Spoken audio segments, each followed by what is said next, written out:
Good morning, everyone. Welcome to the Canadian Furniture Show. It's really great to have you all here. You have a great day ahead of you. We have an extensive floor for you to discover. But beforehand, we have a great speaker for you.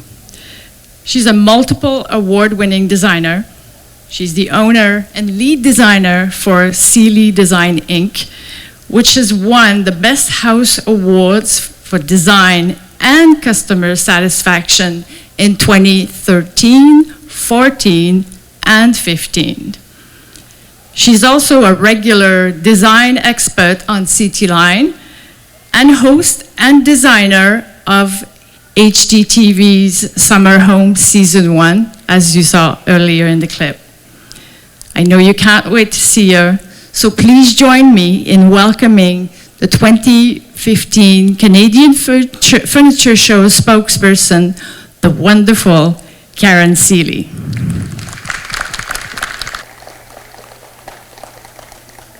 Hello, hello. Good morning. Thank you, Natalie. How's everybody doing today? Great, gorgeous day.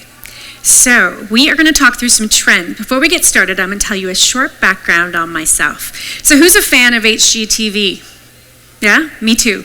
So I started off right out of design school on HGTV's Designer Superstar Challenge. And if you haven't seen it, it's a combination of Survivor meets Canadian Idol. So somebody gets kicked off the island at the end of every show.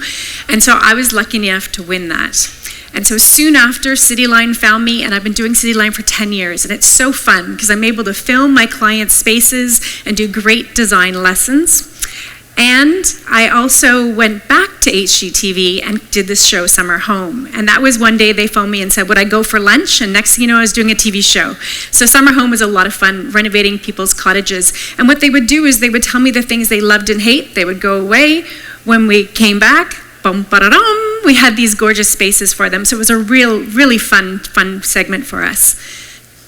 So now I'm going to tell you about 5 trends that you can spot here at the Furniture Show. So after you leave, you can actually go directly to these trends and see everything, touch it, feel it, sit on it. And that's the nice thing about coming to these shows, is that it's great to flip through a magazine, you can see the trends. But you know, to look at a trend in a magazine is one thing, but to figure out how to incorporate it into your home, it's completely different. And you want to actually touch it, feel it, make sure it's comfortable. There's nothing worse than buying this amazing sofa. You get it home and you sit on it, you're like, and it's just not comfortable. Because you think, oh my goodness, I've made this amazing investment and now I don't like it. So go out, sit on things, try them out, buy quality if you can afford to, like whatever you can afford, there's something within your budget. I love to upholster things in outdoor fabric. One of the reasons I do is that it's indestructible. So if you're a family that may eat on your sofa, or you have young children, you don't have to worry, or perhaps you might like to have a glass of red wine every now and again. The nice thing is that you can use the outdoor fabrics, and they're fantastic. So at a banquette, on a sofa, on a chair, and you're good to go. So we've been seeing reclaimed wood for a while now. And it's interesting because you think, well, you know, maybe I have more traditional home, or maybe I have more transitional furniture, Karen. So how would I bring this trend into my own home? Well, here's a tip. First of all, don't go crazy with any one trend. So it's important to think about having some eclectic things in your house, so that if you went, for example, a few years ago when espresso wood was really hot and people went out and bought every piece of furniture in espresso wood, well, what's going to happen? So a few years from now, when espresso wood isn't the hot thing, what's going to happen? You're going to look around your house and think, oh my gosh, I hate everything. And that's not very practical, because most of us can't afford to like throw out everything or hand off everything or take everything to the cottage and start all over again. So when you're thinking about incorporating trends into your home, think about bringing a couple key pieces in. And the nice thing is if you do that, and if you have flow in your entire home, so say for example you pick a color palette or a couple things you really like, then for example if you bought this table and this table was in your family room, it might end up becoming a side table in one of the bedrooms eventually, or maybe it goes in the den. So you can move things around your house without having to spend a lot of money, and therefore refreshing each room. A lot of people will also take things up to their cottage, which is great too, because then you can, for example, bring in a few new pieces in your house. And reclaimed wood looks amazing in a traditional home or a more contemporary home.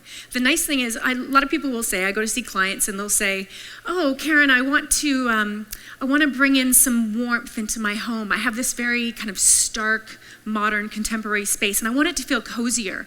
Well, reclaimed wood is perfect in that environment. As well, if you have a more traditional space, which sometimes can feel a little formal, reclaimed wood is very approachable. So bringing a few pieces in really helps a space. So in this picture here, we're actually looking at the Candy Factory lofts. So these obviously are original, true lofts. They have the wood ceilings, the wood floors. They're very rustic. But my client wanted it to be much more modern.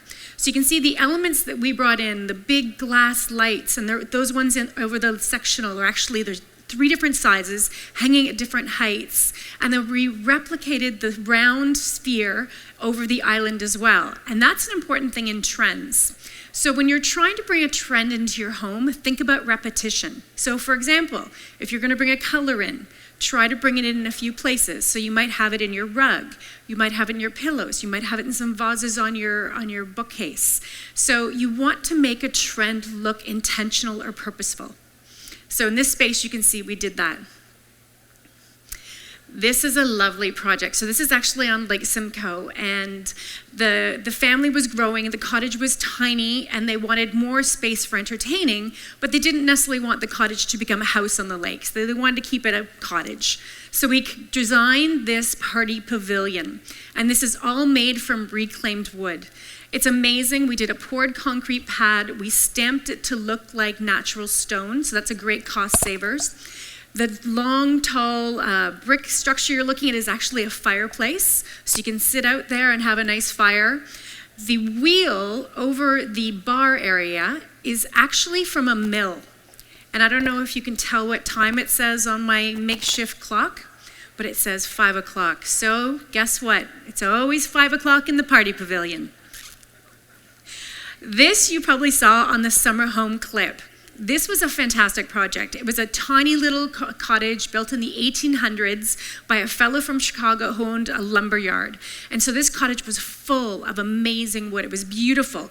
And little tiny compartmentalized rooms, which is a lot of our older homes. And now we're living this more open concept life. And particularly at the cottage, their kitchen was at the back of the cottage. You couldn't see the lake. You didn't get any natural breezes or anything through the cottage. So it made sense to take a couple walls down. But when we took down the wall, I didn't want to waste this beautiful wood paneling. It was 3/4 inch. So as we took it down, I saved it.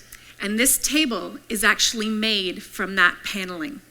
So it's important to think about reuse. And now, because the family started off as mom and dad, and then the kids had kids, the family can actually have a dinner all together, which is really important at the cottage and home. Bold colors. So we've been making a lot of safe decisions. As Canadians, we typically play it pretty safe.